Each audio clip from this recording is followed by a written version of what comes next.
Good evening, good evening, good evening before they sleep. So looks like my connection is a bit wrong with my connection. I don't have an understanding of what's happening. So this is a very, very important question. Very, very, very important question. And if people, you know what? I might be accused of racism, but I want us to have this very discussion right now. I love the truth. You understand? I love the truth. If what I'm saying is not true, well, help me learn from my own untruthfulness. So now the question is, are Indians our friends or enemies? Are Indians our friends or enemies? Are Indians, you are my friend, those that you call my friend, are they our friends or our enemies? So, the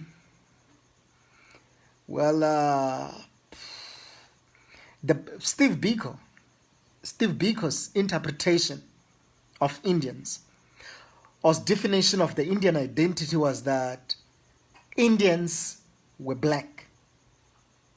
Remember, even Steve Biko's definition of black consciousness was black is a mental attitude. So, which means they created a hybrid political identity. So, according to the black consciousness movement of Steve Biko, blackness had nothing to do with Africans, but it identified, blackness identified with oppression. He identified blacks as those who were oppressed. So as a result, he created a hybrid political identity in order to collaborate with the Indians in fighting against the system of white oppression, colonization, and apartheid at the time. Now, but there's something very critical. If you remember Mahatma Gandhi, Steve Biko was assassinated in 1976 eventually. But if you remember, in 1983, there was a tricameral parliament in South Africa where there were Indians, there were coloreds, there were whites in the exclusion of blacks. Now, if you remember, in the 1940s, there's a guy called Mahatma Gandhi. Mahatma Gandhi believed in Indian supremacy.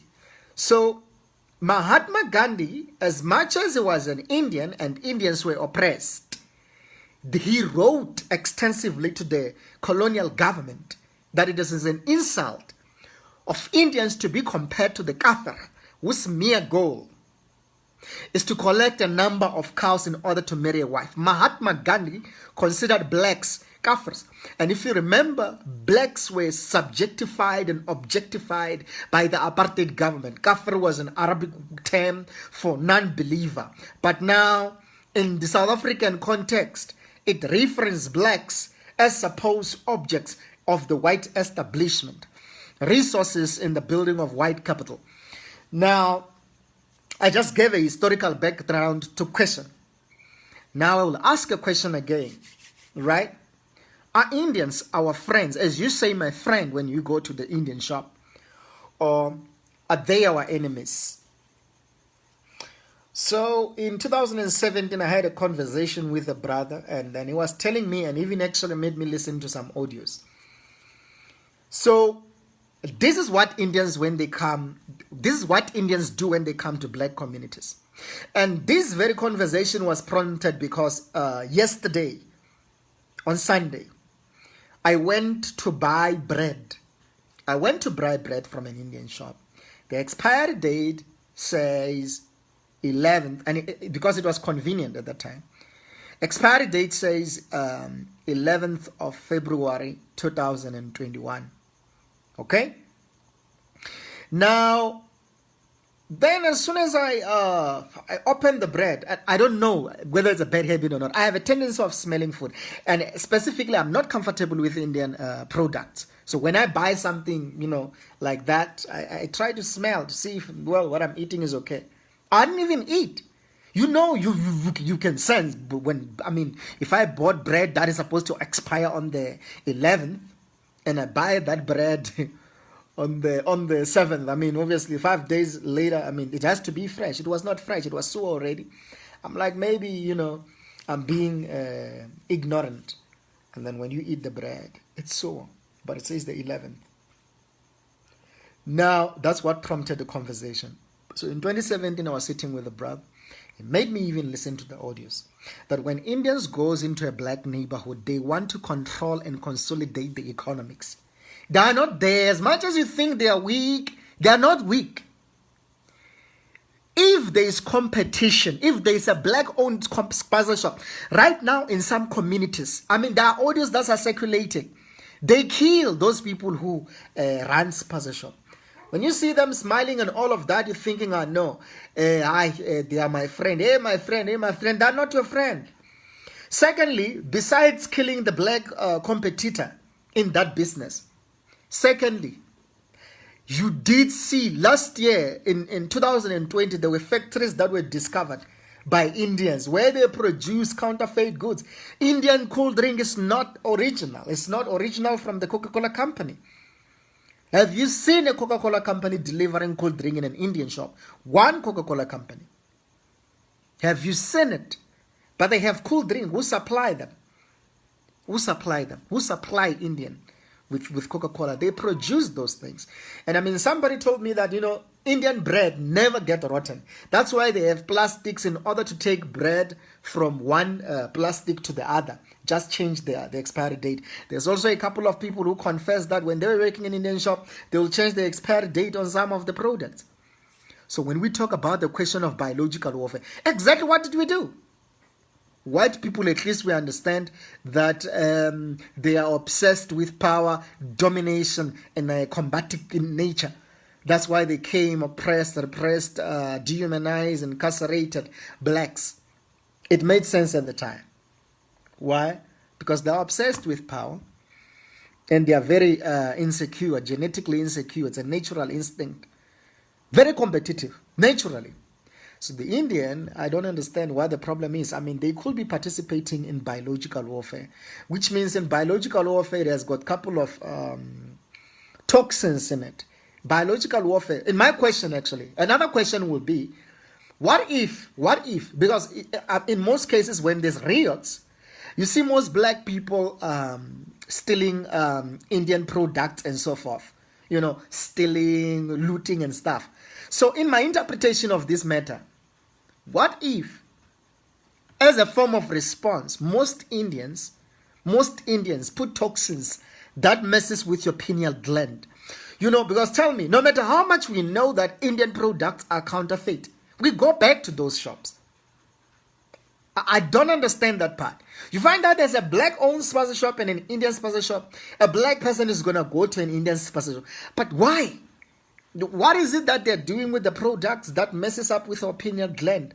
Right now we are crying, in Black Consciousness Organization, most cases, and most importantly, we are always striving for psychological rehabilitation, the mental liberation, because we believe black people's minds are captivated. But how is it that again and again we keep doing things that we know that messes us up? How do you buy from a place where you are likely to be buying poison? You buy counterfeit goods. Indians cold drink is not real cold drink, but we buy there. What is it that they're doing? When I mean, if it's blacks, you'll be like, hey, waloya demand, hey, wait. I mean, when it's blacks, it's fashionable for us to think that they're using muti. For blacks, it's fashionable for us to think we're lawyer. For blacks, it's fashionable for us to say all the wrong things. And if you can find a counterfeit product and maybe you suspect it could be from a black person, you are easy to fight against them. So what is it that they're doing with these products to us? I don't understand. So it's very critical for us to understand that if the Indians are our friends or our enemies. Are they our friends or enemies? Have you seen an Indian buying from a black-owned shop? No. Remember the teachings of Malcolm X? He say the man who ran the businesses in your community that doesn't look like you do. When the sun goes down, You take a basket full of money to another part of town. But his money circulate within himself. Your black money don't circulate at all. So based on the teachings of Malcolm X, it's easy. If you can go and open a store in their community, in Lenasia, here in Johannesburg, you've got Indians dominating the Lenasia township. You open a store, there's a black person. They will not buy from you. And according to Malcolm X, it's not that they're patronizing you. It's that they're smart enough to take care of themselves. How is it that we're not smart enough to take care of ourselves? And I think another problem could be the reason why we participate in our own demise is that even our black businessmen, they do not unite. You find that you buy bread from a black person, for example, it's an example, at $17. You know, based on our financial capacity as a result of the generation to generation economic slavery, we always want to go for the cheaper. So the Indians sell bread, let's say for 15 or 16, and then you are selling for 17.50. And I understand. You know why? Because Indians, when they buy, it's either they produce, they've got their own bakeries, they've got their own factories. You can never see Indians stocking at ShopRite or in some of the places that we normally stock at. So when sometimes you order things in bulk, the price goes down. I know that as a publisher because when I'm printing a lot of books, it's cheaper, right? It's cheaper, especially if you're using lithographic machines. It's much cheaper, except for digital. But when it's you using heavy machines to just do one thing, it's actually very much expensive.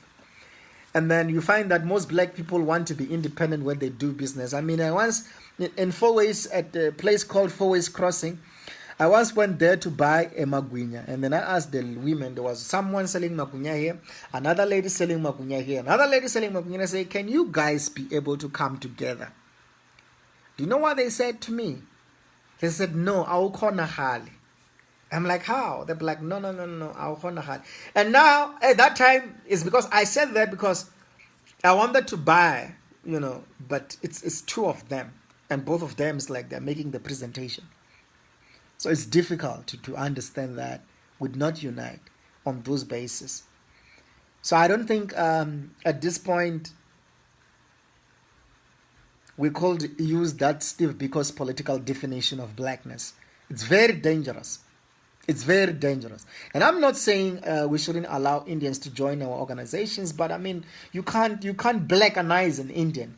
I mean, you go into those countries, you go to Asian countries, in China, imagine the ANC right now, they've got a Chinese in parliament. In China in December, they were murdering Africans. Some of them were getting killed on the basis of their skin color. When you come across Chinese in China, they do this. They close themselves. They close their noses.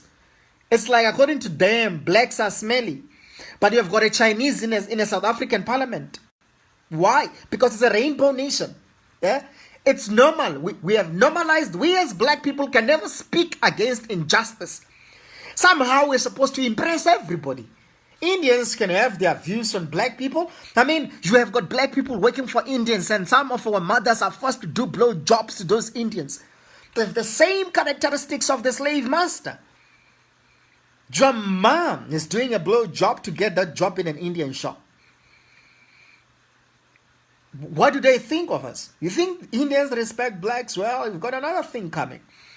I mean, now, Asians do not respect, even Asians do not respect blacks. You go to Asian countries, we're treated like nobodies. You go to Lenasia if you do not believe what I'm saying, and look at how even the Indian community view black scholarship. Right now, look at the people who were called experts yesterday as they were discussing the vaccine.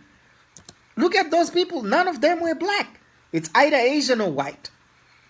We have normalized calling blackness. I think we have normalized undermining our blackness. So if we do not take ourselves serious, nobody will take ourselves serious. And then I say right now, I don't know how much time I've spent. I just wanted to engage you on that. Try to be very skeptical when you go to Indian shops. And one last thing about the Indians coming into our communities. I heard that when you rent out their space, let's say someone is paying 1.5 and then maybe they give you 4,500 on your rental. I've heard that after a short time, some of them even take people's houses. There are people whose houses have been taken. So they are that very organized. When you think it's just my friend, it's a big corporation behind that guy. A lot of guns. Remember when there was a rebellion against so-called foreigners and so forth? People discovered very heavy machines. Very, very heavy machines, firearms and equipment. Those people are very well vested in war. Everybody, I'm not saying blacks need to be in that. I mean, but I believe that it's very important to be defensive to your race. That's why a race-based ideology is very critical. And that's why Black Centric Forum believe in African nationalism for the liberation of blacks. But we also believe that, and in our organization, we are not a blacks-only organization. Anyone who believes in the philosophy of black consciousness and African nationalism is allowed to join the organization. Also, who believes in the democratic rule of an African majority. So I'm not sure what you think about this conversation. Let me know in the comment section. Peace and love, and good night. Before I go, please note that Black Centric Forum will be registering as a political party with IEC. The decision is made. Join the organization. Don't have pride. Join the organization. If you want to form a branch in your own area, please hit me up or email us. Join the organization. This is your organization. Even if you have never registered to vote before, I will understand. But if you identify with our philosophies, ideas, programs, and so forth and so on, join in. Join in the organization. Join in the organization. Let's fight for this country. We need patriotism now than any time in history.